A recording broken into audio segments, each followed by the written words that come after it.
Hello students, आप सभी का एक बार स्वागत है इस लेक्चर में। तो जैसा कि आप सभी यहाँ देख सकते हैं कि आज इस लेक्चर में हम जो बात करेंगे, हम बात करेंगे अवार्ड्स एंड रिकॉग्निशन के बारे में। ठीक है, इसके दौरान हम जानेंगे कौन कौन से अवार्ड्स होते हैं, वो किन किन श्रेणियों में या किन किन कैटेगरीज में दिए जाते हैं, क्या क्या आपकी योग्यता होनी चाहिए, एलिजिबिलिटी होनी चाहिए, तथा उनकी शुरुआत कब से। तो ये सारी चीजें हम जानेंगे। और अगर हम बात करें प्रतियोगिता जो परीक्षाएं होती हैं उनके पॉइंट ऑफ व्यू से या competitive exams point of view से, तो हम ये कह सकते हैं कि ये अवार्ड्स एंड रिकॉग्निशन का जो पार्ट है ये बहुत ही महत्वपूर्ण है, बहुत ही इंपॉर्टेंट।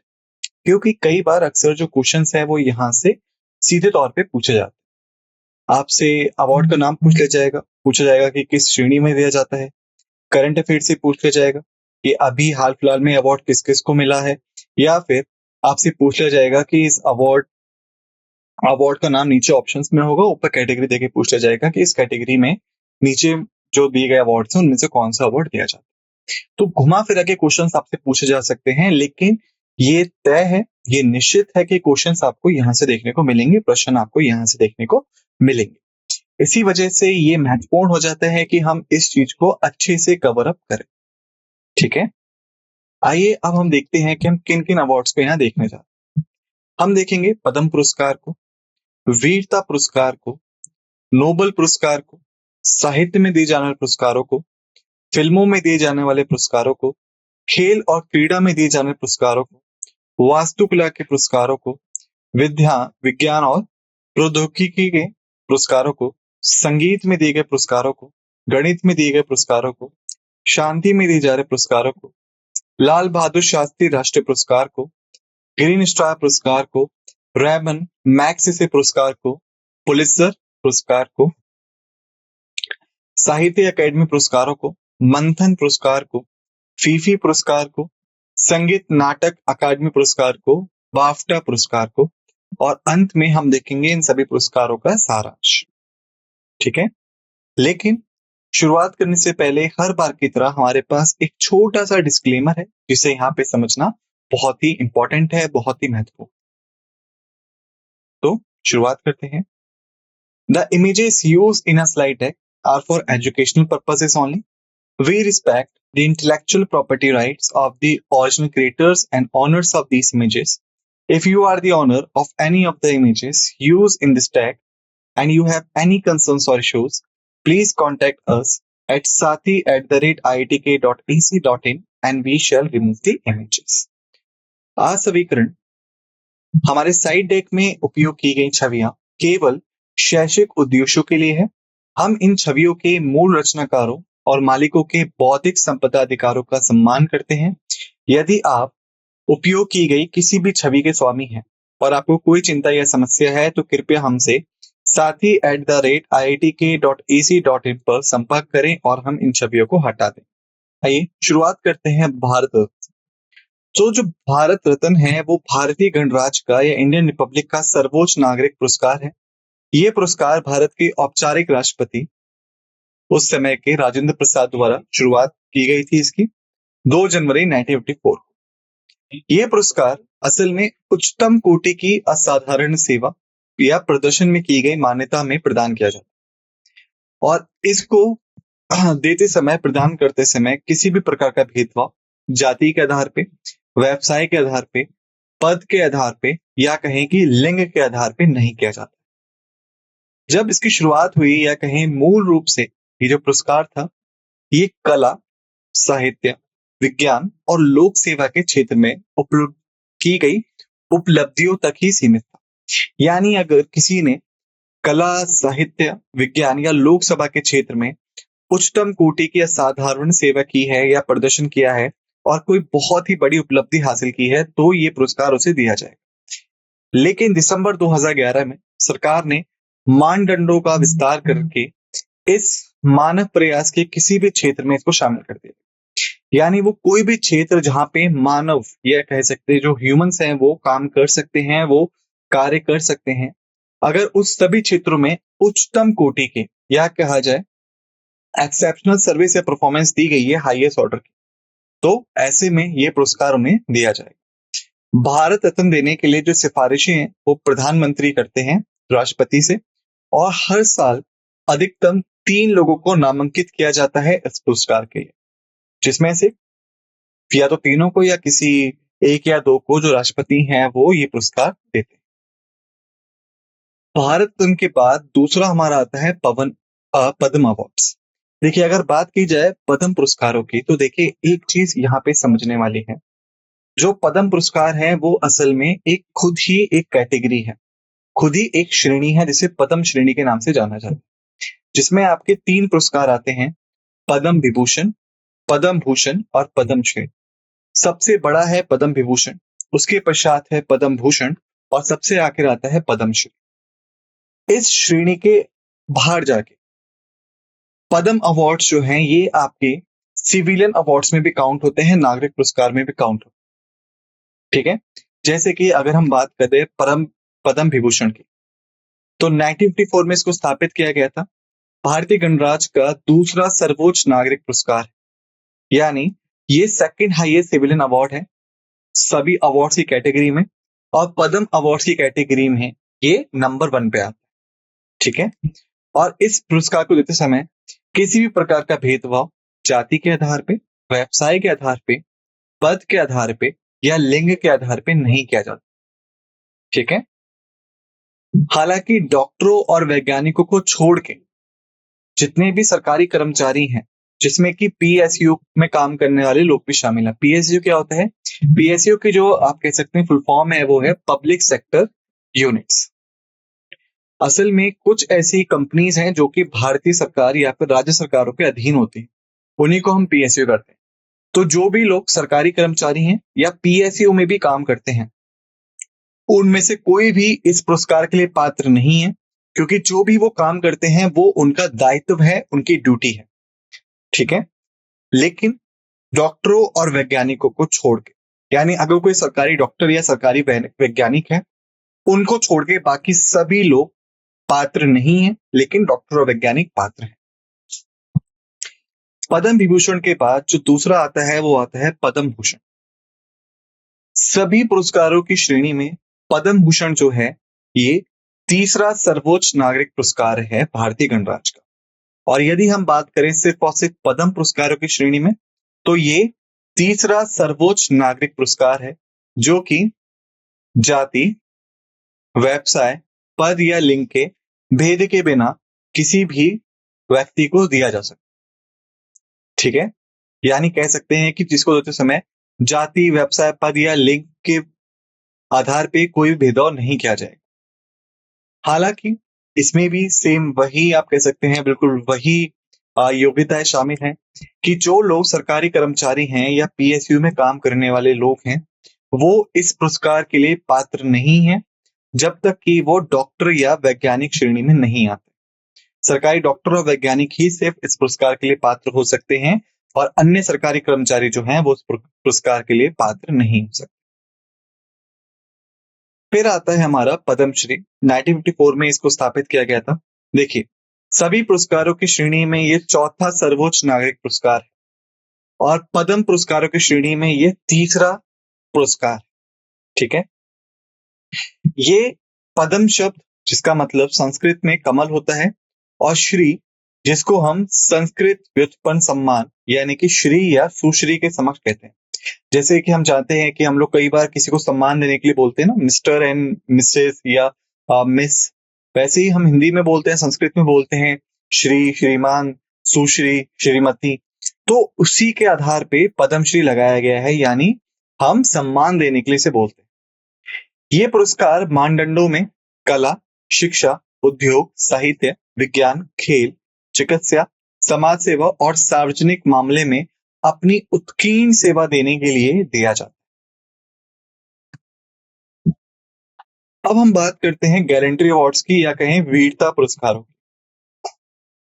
सबसे पहला है हमारा परमवीर चक्र। परमवीर चक्र को 1950 में स्थापित किया गया था। यह भारत का सर्वोच्च सैन्य सम्मान है।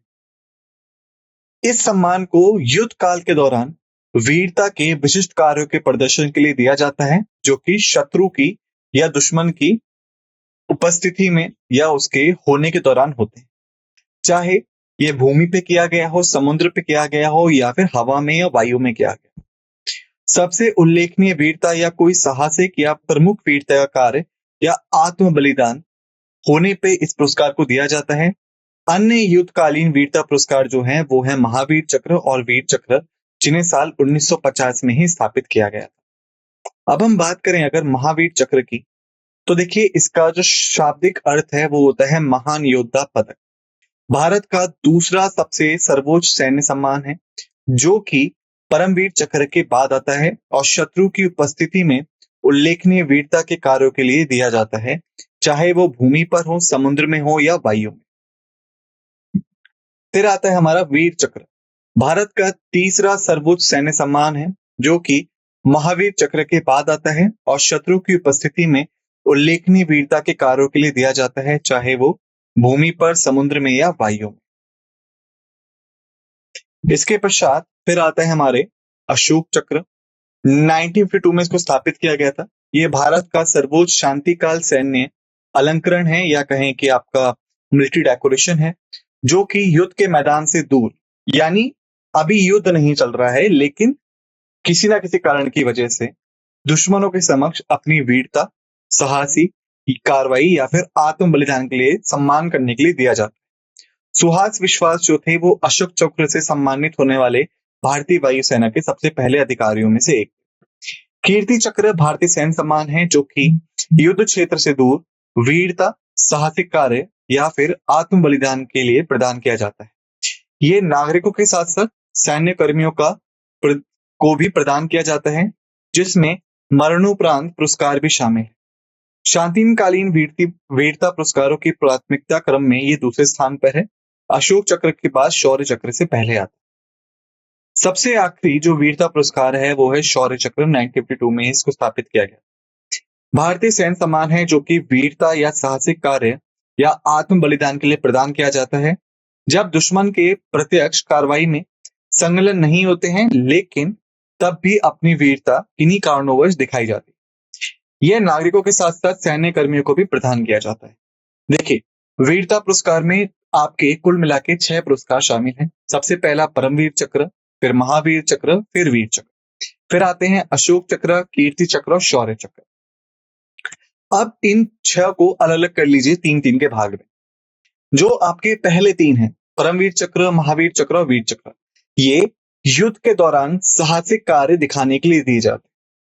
वहीं पे आपके जो बाकी 3 हैं, अशोक चक्र, कीर्ति चक्र और शौर्य चक्र, युद्ध के दौरान या फिर कहें जब आपका युद्ध नहीं चल रहा है असल में, उस दौरान दिखाने वाले साहसिक कार्यों के लिए दिया जाता है। तो ये याद रखिएगा, आपके बाकी के 3 गैलेंट्री अवार्ड्स परमवीर, महावीर और वीर चक्र युद्ध के दौरान, और अशोक चक्र, कीर्ति चक्र और शौर्य चक्र शांति के दौरान वीरता दिखाने के लिए दिए जाते हैं। अब हम बात करते हैं नोबेल प्राइज की। देखिए, नोबेल प्राइज मैं जानता हूं कि लगभग आप सभी को पता हो, ठीक है। नोबेल पुरस्कार जो है इसे 1895 में स्थापित किया गया था स्वीडिश और नॉर्वेजियन संस्थानों द्वारा। ये शैक्षिक, सांस्कृतिक या वैज्ञानिक प्रगति की मान्यताओं में की गई श्रेणियों में प्रदान किए जाने वाले वार्षिक अंतरराष्ट्रीय पुरस्कारों का एक समूह है। असल में नोबेल पुरस्कार को साहित्य, चिकित्सा, भौतिकी, शांति, रसायन विज्ञान और अर्थशास्त्र के क्षेत्र में उपलब्ध सबसे प्रतिष्ठित पुरस्कारों के रूप में व्यापक रूप से जाना जाता है और ये पुरस्कार मरणोपरांत नहीं दिया जाता। याद रखिएगा, जो भी व्यक्ति है जिसने बहुत ही अच्छा काम किया है लिटरेचर के फील्ड में, मेडिसिन के फील्ड में, फिजिक्स के फील्ड में, पीस के फील्ड में, केमिस्ट्री के फील्ड में, इकोनॉमिक्स के फील्ड में, जिंदा रहते हुए उसी को प्राइज दिया जाएगा। अगर किन्हीं कारणोंवश उस व्यक्ति की मौत हो गई है तब उसको ये पुरस्कार नहीं दिया जाएगा, मरणोपरांत ये पुरस्कार नहीं दिया जाता। फिर हम बात करते हैं अवार्ड्स इन लिटरेचर की। सबसे पहला आता है बुकर पुरस्कार। साहित्यिक पुरस्कार है जो कि प्रतिवर्ष अंग्रेजी भाषा में लिखे गए और यूके में प्रकाशित सर्वश्रेष्ठ मौलिक उपन्यास के लिए प्रदान किया जाता है। मेन बुकर पुरस्कार की स्थापना असल में 1969 में हुई थी। फिर आता है हमारा व्यास सम्मान। भारत में एक साहित्यिक पुरस्कार है जो कि पहली बार 1991 में प्रदान किया गया था। ये के बिरला फाउंडेशन द्वारा प्रतिवर्ष प्रदान किया जाता है और इसमें करीबन 3 लाख रुपए का नगद पुरस्कार शामिल होता है, जो कि 2017 तक इसी रकम पे था। इस पुरस्कार के लिए पात्र होने के लिए साहित्यिक कृति हिंदी भाषा में होनी चाहिए और लगभग पिछले 10 वर्षों में ही वो प्रकाशित होनी चाहिए। अगर वो पिछले 10 वर्षों के बाद प्रकाशित हुई थी, तब उस केस में व्यास सम्मान नहीं दिया जाएगा। अगर वो इन्हीं पिछले 10 वर्षों के दौरान प्रकाशित हुई है, तो ही व्यास सम्मान दिया जाए। फिर आता है हमारा मूर्ति देवी पुरस्कार। भारतीय साहित्यिक पुरस्कार है, जो कि भारतीय ज्ञानपीठ एक साहित्यिक और अनुसंधान संगठन द्वारा प्रतिवर्ष किसी लेखक को प्रदान किया जाता है। ये पुरस्कार केवल उन भारतीय लेखकों को दिया जाता है जो कि भारतीय संविधान की 8वीं अनुसूची में शामिल भारतीय भाषा और अंग्रेजी में लिखते हैं। फिर आता है हमारा सरस्वती सम्मान 1991 के बिरला फाउंडेशन द्वारा की गई थी। सरस्वती सम्मान जो है भारतीय संविधान की अनुसूची 8 में सूचीबद्ध किसी भी 22 भारतीय भाषाओं में उत्कृष्ट गद्य या काव्य साहित्यिक कृतियों के लिए दिया जाने वाला वार्षिक पुरस्कार है, जिसमें 15 लाख रुपए का नगद पुरस्कार भी शामिल होता है। ज्ञानपीठ पुरस्कार 1961 ये एक भारतीय साहित्यिक पुरस्कार है, जो कि भारतीय ज्ञानपीठ द्वारा किसी भी लेखक को साहित्य के क्षेत्र में उनके उत्कृष्ट योगदान के लिए प्रतिवर्ष प्रदान किया जाता है। यह पुरस्कार केवल उन भारतीय लेखकों को दिया जाता है जो कि भारतीय संविधान की 8वीं अनुसूची में शामिल भारतीय भाषा और अंग्रेजी में लिखते हैं। इस पुरस्कार के पहले प्राप्तकर्ता मलयालम लेखक थे, जिनका नाम था श्री शंकर कुरु, जिन्हें 1965 में उनके कविता संग्रह ओडक झूल के लिए यह पुरस्कार दिया था। फिर आता है हमारा बिहारी पुरस्कार। बिहारी पुरस्कार को भी के बिरला फाउंडेशन द्वारा स्थापित एक साहित्यिक पुरस्कार के नाम से जाना जाता है। यह पुरस्कार प्रसिद्ध हिंदी कवि बिहारी के नाम पर रखा गया है और राजस्थानी लेखकों द्वारा हिंदी या राजस्थान में प्रकाशित उत्कृष्ट कार्य के लिए सम्मानित किए जाने के लिए दिया जाता है। इसे एक प्रशस्ति पत्र या पट्टिका के साथ 1 लाख रुपए की राशि के साथ प्रस्तुत किया जाता है। यानी अगर किसी को सम्मान मिलता है तो उसको प्रशस्ति पत्र मिलेगा, एक पाटिका मिलेगी और लगभग 1 लाख रुपए की नकद राशि मिलेगी। अब हम बात करते हैं फिल्मों के अवार्ड्स के बारे में। सबसे पहला आता है हमारा अकादमी पुरस्कार। जो हमारे अकादमी पुरस्कार हैं, इसे ऑस्कर के नाम से भी जाना जाता है। अमेरिकी फिल्म उद्योग में कलात्मक और तकनीकी योग्यता के लिए 24 पुरस्कारों का ये एक समुच्चय है, जो सिनेमाई उपलब्धियों में उत्कृष्टता को पहचानने के लिए academy of motion pictures arts and sciences, जिसे हम एम्फास के नाम से जानते हैं, उनके द्वारा हर साल दिया जाता है, यानी कि एक सालाना पुरस्कार। 19वां जो हमारा अकादमी पुरस्कार समारोह था, जो 2017 की सर्वश्रेष्ठ फिल्मों को सम्मानित करने के लिए दिया गया था, वो 4 मार्च 2018 को लॉस एंजलिस कैलिफोर्निया के डॉल्बी थिएटर में आयोजित किया गया था। लॉस एंजलिस हम जानते हैं कैलिफोर्निया का एक शहर है और कैलिफोर्निया जो है वो अमेरिका का एक राज्य। फिर आता है हमारा दादा साहब फाल्के पुरस्कार। सिनेमा के क्षेत्र में दिया जाने वाला सबसे उच्च और सबसे प्रतिष्ठित पुरस्कारों में से एक है। यह पुरस्कार जिसकी स्थापना 1969 में दादा साहब फाल्के के द्वारा की गई थी। सॉरी नॉट, इस यहाँ पे एक चीज है, सही कर लीजिएगा। 1969 में दादा साहब फाल्के के सम्मान में की गई थी, ना कि उनके द्वारा की गई। ठीक है। दादा साहब फाल्के को माना जाता है कि जो भारतीय फिल्म है, ये उसके सबसे पहले निर्माताओं में से एक थे और इसीलिए इन्हें अक्सर हम भारतीय सिनेमा के जनक के नाम से भी जानते हैं। या यूं कहें, भारत में जो सिनेमा की शुरुआत थी, सबसे पहले दादा साहब फाल्के थे जिन्होंने इसको शुरू किया। दादा साहब ने राजा हरिश्चंद्र का निर्देशन किया, जो कि भारत की पूर्ण लंबाई की फीचर फिल्म थी। 1913 में इसे रिलीज किया गया। अब हम बात करें खेल कूद में दिए जाने वाले अवार्ड्स के बारे में। सबसे पहला जो अवार्ड है वो है अर्जुन पुरस्कार। 1961 में स्थापित किया गया। युवा मामले और खेल मंत्रालय द्वारा ये दिया जाता है, यानी ministry of youth affairs and sports, government of India द्वारा ये दिया जाता है जब भी किसी की उत्कृष्ट उपलब्धि को मान्यता देनी है। इस पुरस्कार में 5 लाख का नगद पुरस्कार, अर्जुन की कांस्य प्रतिमा और एक प्रसिद्ध पत्र शामिल है। फिर आता है हमारा द्रोणाचार्य पुरस्कार। यह पुरस्कार द्रोण के नाम पे रखा गया है, जिन्हें अक्सर द्रोणाचार्य या गुरु द्रोण के रूप में भी संदर्भित किया जाता है। ये प्राचीन भारत के संस्कृत महाकाव्य महाभारत का एक पात्र है, जो कि खेल और क्रीड़ा में उत्कृष्ट कोचों के लिए दिया जाता है। इस पुरस्कार में द्रोणाचार्य की कांस्य प्रतिमा, एक प्रमाण पत्र, औपचारिक पोशाक और 5 लाख रुपए का नगद पुरस्कार शामिल है। फिर आता है ध्यानचंद पुरस्कार, जो कि खेल और क्रीड़ा में आजीवन उपलब्धि के लिए दिया जाता है, जिसे हम लाइफ टाइम अचीवमेंट भी कहते हैं। भारत गणराज्य का आजीवन उपलब्धि खेल सम्मान है और ये पुरस्कार भारतीय फील्ड हॉकी खिलाड़ी ज्योति ध्यानचंद, बहुत ही मशहूर खिलाड़ी थे अपने समय के, उनके नाम पे रखा गया है। युवा मामले और खेल मंत्रालय द्वारा वार्षिक रूप से प्रदान किया जाता है, यानी ministry of youth affairs and sports द्वारा ये एनुअली या फिर हर साल दिए जाने वाले पुरस्कारों में से एक है। फिर आता है हमारा खेल और खेलों में राजीव गांधी खेल रत्न पुरस्कार। भारत गणराज्य का सर्वोच्च खेल सम्मान है। इस पुरस्कार का नाम जो है वो भारत के पूर्व प्रधानमंत्री राजीव गांधी के नाम पे रखा गया है, जिसे युवा मामले और खेल मंत्रालय द्वारा प्रतिवर्ष सम्मानित किया जाता है, यानी ministry of youth affairs and sports द्वारा एनुअली दिया जाता है, वार्षिक दिया जाता है। अब हम बात करते हैं अवार्ड्स इन आर्किटेक्चर की, कि क्या जो आपके अवार्ड्स हैं वो वास्तुकला के लिए दिए जाते हैं। उनकी अगर हम बात करें, अब सबसे पहला जो आता है हमारा, वो आता है स्टर्लिंग पुरस्कार। स्टर्लिंग पुरस्कार जो है वो वास्तुकला में उत्कृष्टता के लिए एक ब्रिटिश पुरस्कार है। इसका नाम जो है वास्तुकार जेम्स स्टर्लिंग के नाम पे रखा गया, जिसे royal institute of British architects Reeba द्वारा वार्षिक रूप से आयोजित और प्रदान किया जाता है, यानी ये भी हमारा जो है वो एनुअली या कहें एक वार्षिक पुरस्कार। इसके पश्चात आता है हमारा आगा खान वास्तुकला पुरस्कार। हर 3 साल में उन परियोजनाओं को दिया जाता है जो कि वास्तुकला, योजना प्रथाओं, ऐतिहासिक संरक्षण और कह सकते हैं भूदृश्य वास्तुकला में उत्कृष्टता के लिए एक मानक स्थापित करता है। यानी हम कह सकते हैं excellence in architecture, planning practices, historic preservation and landscape architecture.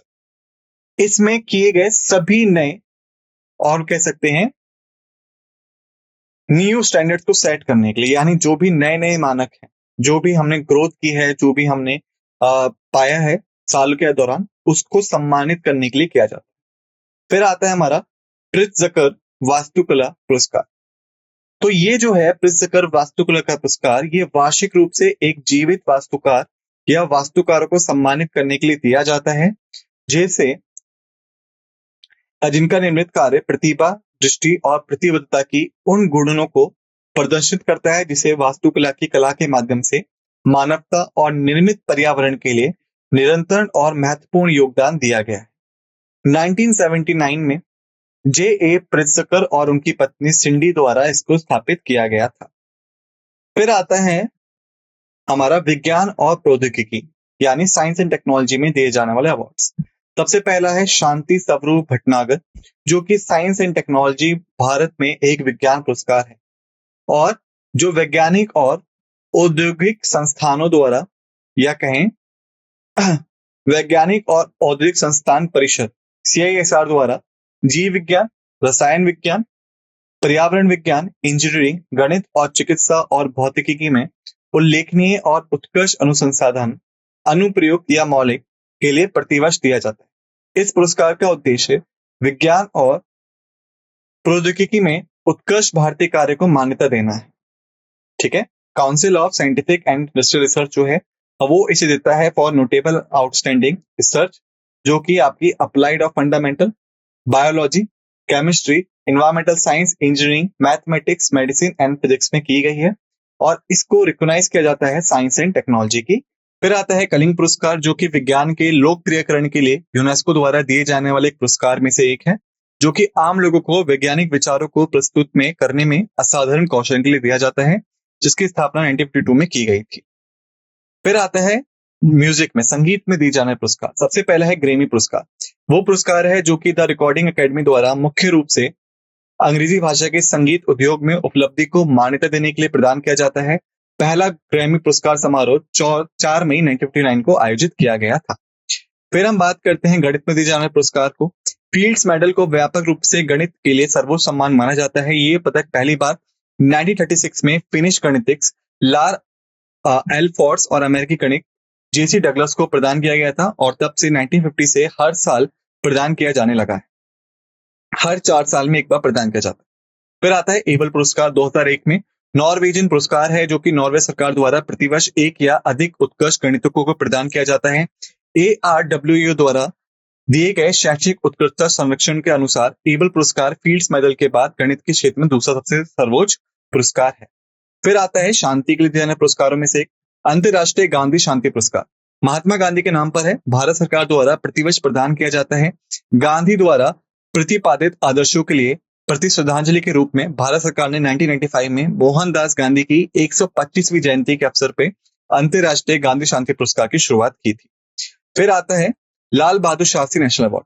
यह पुरस्कार 1999 में शुरू किया गया था और ये किसी व्यवसाय नेता या प्रबंधन व्यवसायी, लोक प्रकाशक, शिक्षक या संस्था निर्माता को उनके निरंतर व्यक्तिगत योगदान और उच्च व्यवसायिक क्रम और उत्कृष्टता की उपलब्धियों के लिए प्रदान किया जाता है। यह पुरस्कार भारत सरकार द्वारा दिया जाता है और मेनली भारत के राष्ट्रपति इसको प्रदान करते हैं। फिर आता है green star awards. Green star पुरस्कार उन उत्कृष्ट व्यक्तियों या संगठनों को मान्यता देता है जिन्हें पर्यावरण आपात स्थितियों को रोकने के लिए, उनके लिए तैयार होने और प्रतिक्रिया देने के लिए उल्लेखनीय प्रयास किए हैं। साथ ही दुनिया भर में मानवीय कार्रवाई के साथ साथ पर्यावरण को एकीकृत किया है। फिर हम बात करें रेमन मैग्सेसे अवार्ड की। ये जो है एक वार्षिक पुरस्कार है जो कि फिलीपीन के राष्ट्रपति रेमन मैग्सेसे के शासन में ईमानदारी, लोगों को निडर सेवा और लोकतांत्रिक समाज में व्यावहारिक आदर्शवाद के उदाहरण के स्थायी बनाने के लिए स्थापित किया गया है। Pulitzer prize. पुलित्जर पुरस्कार संयुक्त राष्ट्र अमेरिका में समाचार पत्र पत्रकारिता, साहित्यिक उपलब्धियों और संगीत रचना में उत्कृष्टता के लिए दिया जाने वाला पुरस्कार है। इसकी स्थापना 1917 में जोसेफ पुलित्जर द्वारा की गई थी। फिर आता है साहित्य अकादमी अवार्ड। साहित्य अकादमी पुरस्कार भारत में एक साहित्यिक सम्मान है जिसे साहित्य अकादमी, भारत की राष्ट्रीय साहित्यिक अकादमी, वार्षिक रूप से उन लेखकों को प्रदान करती है जिन्हें किसी भी प्रमुख भारतीय भाषा, 24 भाषाएं जो हैं जिनमें से कोई भी 8 अनुसूची में सूचीबद्ध 22 भाषाओं के साथ साथ अंग्रेजी, राजस्थानी भाषा भी शामिल है, में प्रकाशित किया गया सर्वोत्कृष्ट साहित्यिक गुणवत्ता वाली पुस्तकें हैं जिन्हें साहित्य अकादमी नई दिल्ली द्वारा मान्यता प्राप्त है। मंथन अवार्ड। मंथन पुरस्कार दक्षिण एशिया के लिए दिया जाने वाला एक वार्षिक पुरस्कार है। असाधारण डिजिटल सामग्री निर्माण को मान्यता देने के लिए दिया जाता है। ये पुरस्कार डिजिटल एम्पावरमेंट फाउंडेशन द्वारा दिया गया है जो कि आंशिक रूप से वर्ल्ड समिट अवार्ड से प्रेरित है जिसकी स्थापना 10 अक्टूबर 2004 को हुई थी। फीफी अवार्ड्स की अगर हम बात करें, ये पुरस्कार द फ्रेग्रेंस फाउंडेशन द्वारा प्रायोजित किया जाता है। 1973 से न्यूयॉर्क शहर में लगभग हर साल ये आयोजित होता है और इसमें अंतर्राष्ट्रीय सुगंध समुदाय के लगभग 1000 से ज्यादा सदस्य, डिजाइनर, फैशन, थिएटर, फिल्म या टेलीविजन उद्योग की हस्तियां शामिल होती हैं। संगीत नाटक अकादमी अवार्ड। ये पुरस्कार संगीत नाटक अकादमी, भारत राष्ट्रीय संगीत द्वारा नृत्य और नाटक अकादमी के साथ दिया जाता है। ये प्रैक्टिसिंग कलाकारों को दिया जाने वाला सर्वोच्च भारतीय सम्मान। बाफ्टा अवार्ड्स फिल्म के क्षेत्र में सर्वश्रेष्ठ ब्रिटिश और अंतर्राष्ट्रीय योगदान को सम्मानित करने के लिए British academy of film and television arts द्वारा दिया जाता है। अब अगर हम बात करें सारांश की या समरी की, हमने देखा भारतीय नागरिक पुरस्कार, भारत रत्न, पद्म विभूषण, पद्म भूषण एंड पद्मश्री को। सैन्य सजावट के पुरस्कार को हमने देखा, डेकोरेशंस को, परमवीर चक्र, महावीर चक्र, वीर चक्र, अशोक चक्र, कीर्ति चक्र और शौर्य चक्र को। अंतर्राष्ट्रीय पुरस्कार में हमने देखा नोबेल पुरस्कार को, बुकर्स पुरस्कार को, अकादमी पुरस्कार को। भारतीय साहित्य पुरस्कार में हमने देखा ज्ञानपीठ पुरस्कार को, सरस्वती सम्मान को, व्यास सम्मान को, बिहारी पुरस्कार को। खेल पुरस्कार में हमने देखा राजीव गांधी खेल रत्न को, अर्जुन पुरस्कार को, द्रोणाचार्य पुरस्कार को। विज्ञान और प्रौद्योगिकी में हमने देखा शांति स्वरूप भटनागर पुरस्कार को, कलिंग पुरस्कार को। आर्किटेक्चर में हमने देखा प्रित्जर पुरस्कार को, आगा खान पुरस्कार को। ये जो हमने देखे जितने भी टॉपिक्स, ये इंपॉर्टेंट है competitive exams point of view से। इन सभी को एक बार रिवाइज कर लीजिएगा अच्छे से। मिलते हैं आप सभी से नेक्स्ट लेक्चर में। इसी के साथ इस लेक्चर को समाप्त करते हैं। आप सभी का धन्यवाद।